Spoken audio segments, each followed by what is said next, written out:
So I want to move on here in my discussion of Gianni Vattimo's book, A Farewell to Truth, to the next chapter, which is on the future of religion.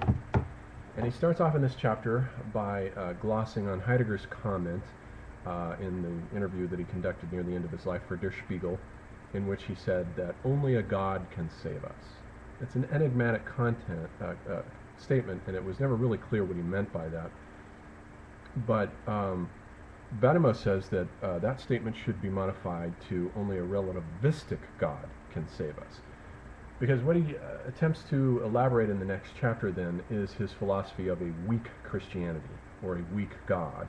And in general, this is the viewpoint that he takes from hermeneutics, from the discipline of interpretations and the relativity of truths within differing interpretations. Differing knowledge systems arrive at different results based on different axioms which generate different outcomes, and conclusions can be said to be verified or not insofar as they play in accordance with the rules of the particular system involved.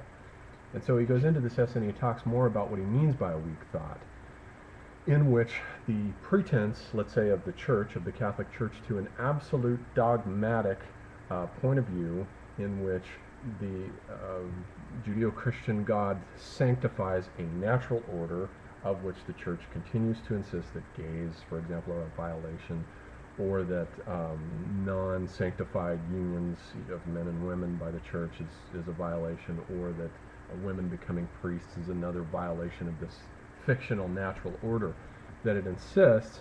Vattimo says that the Church needs to let go of this. He doesn't want to throw Christianity out.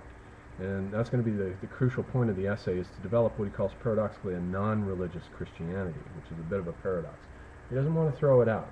But on the other hand, Christianity cannot continue to maintain its dogmatic traditions, its naive belief that the world was created by a God, or even the naive idea that God is a man, and that because it just generates these needless conflicts between creationism and Darwinism, and so forth and so on. And he also says that science too can no more pretend to objectivity, to absolute metaphysical objectivity, than can the Christian religion.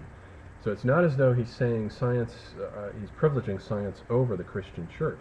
These are different systems of rules with different interpretations, and they have different truths and different results within the systems. And so he proceeds then to talk about how what needs to happen is that Christianity needs to become, the God of Christianity needs to become what he calls a kenotic God.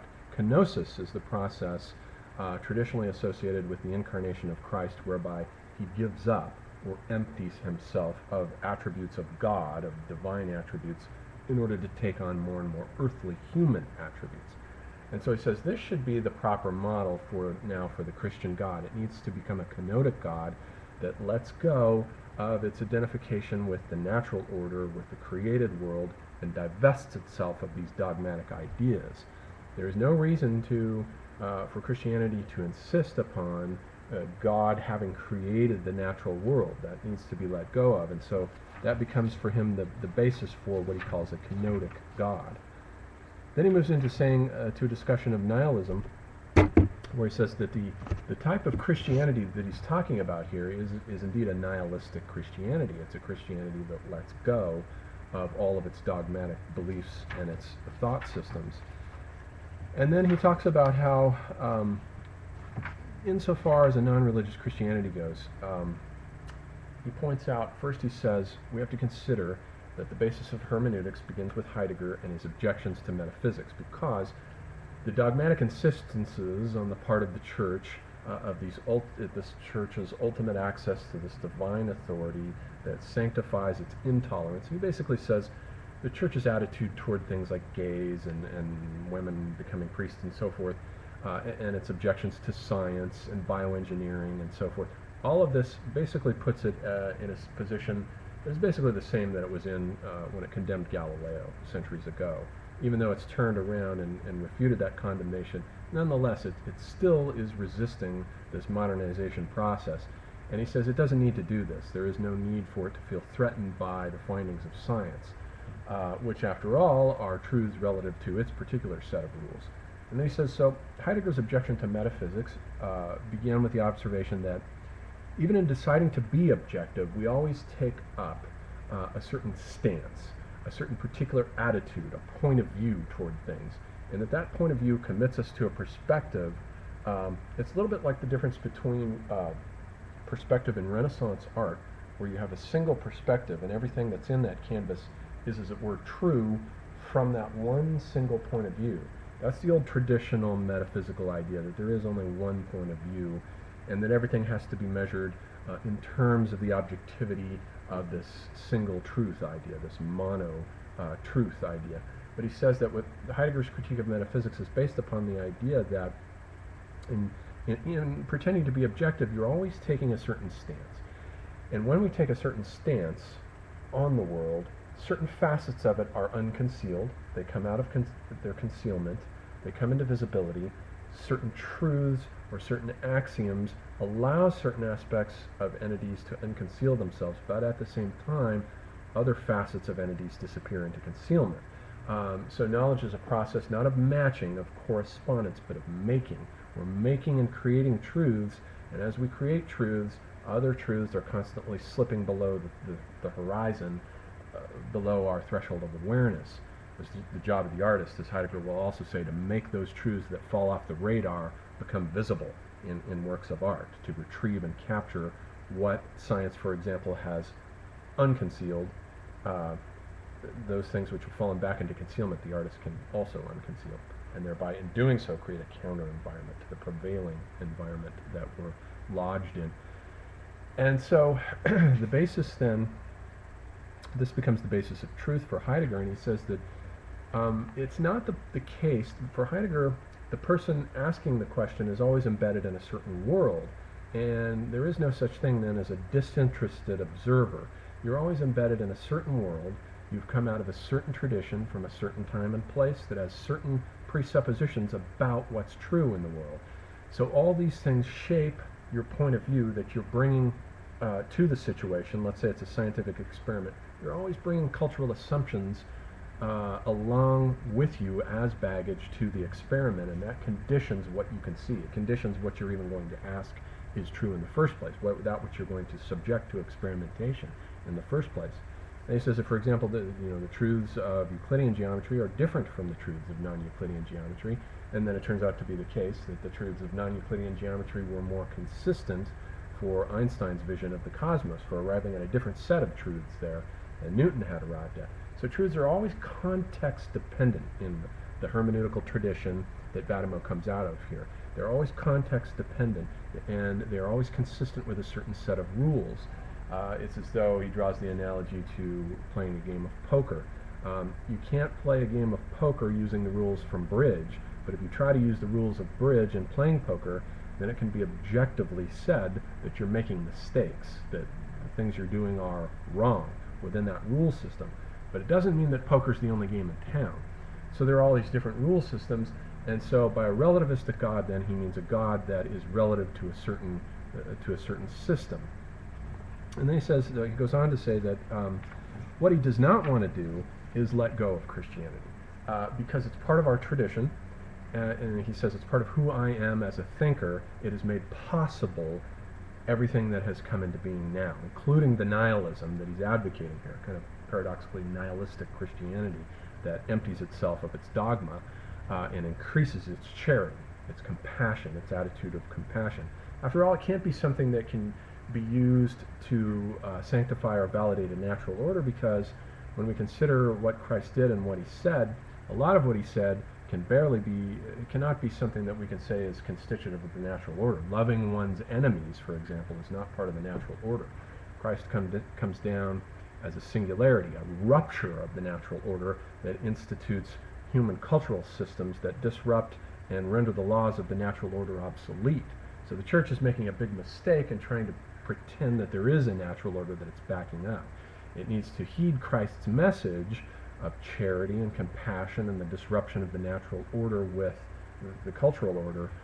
That's what it needs to save it. That's what it needs to do, is to empty itself of its dogmatic content and expand its charity. And in doing so, it will provide us with something that will continue to be enriching in the world, So he doesn't want to let go of Christianity because it's something that has shaped who he is. It's something that made later traditions possible. Paul is the first thinker of Christianity that makes possible Augustine, who eventually makes possible Thomas Aquinas, which leads and paves the way for Descartes and Kant and all of that. It's a sequence of thinking from out of which the nihilism that we are in now and that he is advocating in this essay has come. So there's a tradition there and a development, and he doesn't want it to be the case that, for example, he wants to participate in the liturgies and the sacraments, he wants to go to Mass, but he doesn't want it to be the case that his participation in the Mass depends upon his accepting the validity of the transubstantiation idea, the idea that you're literally eating the body and blood of Christ and that Christ is really actually present in the Eucharist. It's not something that he wants to, it shouldn't be part of what's involved in the process. But he wants to keep the ritual as a good Catholic. He wants to keep the whole background and the beauty of it. Now I sympathize quite a bit with this point of view. I come from a Protestant background. I'm of German descent, and I come from a Lutheran Protestant background. And I didn't go to Masses and so forth until I married a Catholic woman, and then I went to Mass, and I saw how incredibly beautiful it was, and I participated in those Masses even while rejecting any kind of idea of anything literal going on there. The assumption of the Virgin Mary to heaven, that's all beside the point. Those are metaphors for interior states of consciousness. It has nothing to do with participating in the beauty and liturgy of the Mass. So that's a completely different matter. It's something more akin to art, I think, than it is to dogma. So we need a weak God, he says. We need a weak God, and he's advocating his point of view of weak thought, which is thought that is relative, that its truths are relative to specific thought systems, and that the conflict between science and religion is a false one. There shouldn't be any conflict between them. And then he ends by saying, in this essay, by talking about the relationship between Christianity and the European Union. And he says that it should not be the case that Christianity should be the basis for the formation of the European Union, because then that would exclude the entry of Turkey into the European Union, which he thinks is something that will happen. Contrary, for example, to Samuel Huntington, who had maintained in the Clash of Civilizations that if you look at all the entities of the European Union, all the nation-states are Christian, including Greece, although it's the only non-Western Christian member of the European Union. It's Orthodox Christianity, but you can't very well have a European Union without having Greece, the cultural foundations of Europe, as part of that union. But you can certainly exclude Turkey from it because they are regarded as culturally other, and Huntington predicted that Turkey will never be part of the European Union for those reasons. But Vattimo says no, that Christianity should not be the basis for the European Union, even though it may turn out to be the case that all the states within it end up as Christian. And so that's the basis and the gist of the essay, and I think it's a good one, although it leaves me a little bit feeling that something is missing, something doesn't quite add up to his celebration of a kind of empty Christianity. But it does need to be the case, I think, that as he says, Christianity needs to, globalization and the spread of free trade and all this westernization of the planet should be an opportunity for Christianity to use up or clean out and use up all of the last vestiges of its metaphysical dogmatism. The era of metaphysics is over, and the Church can no longer validly cling to an age of metaphysics. Heidegger announced the end of metaphysics, and it needs to go, and the Church needs to let go of this metaphysics. All that is good and interesting, but I do get the feel from Vattimo's essay that something about it is missing, and that even though the Church does need to increase its tolerance and let go of this ridiculous idea of defending a natural order that gays and others are violating is completely absurd and ridiculous. I am also sympathetic to the idea of retaining Christianity, to the idea of the cultures retaining their traditions, because after all the great world traditions that are in the world now have been formed as the result of these religions. Religions give rise to culture, they shape it, they give birth to it, and it is absolutely essential. Religion precedes civilization, and even the later phases of the sciences, which represent the completion of metaphysics, are made possible by the initial religious postulates of the civilization. So Vattimo's essay here is a good one, and very much worth considering.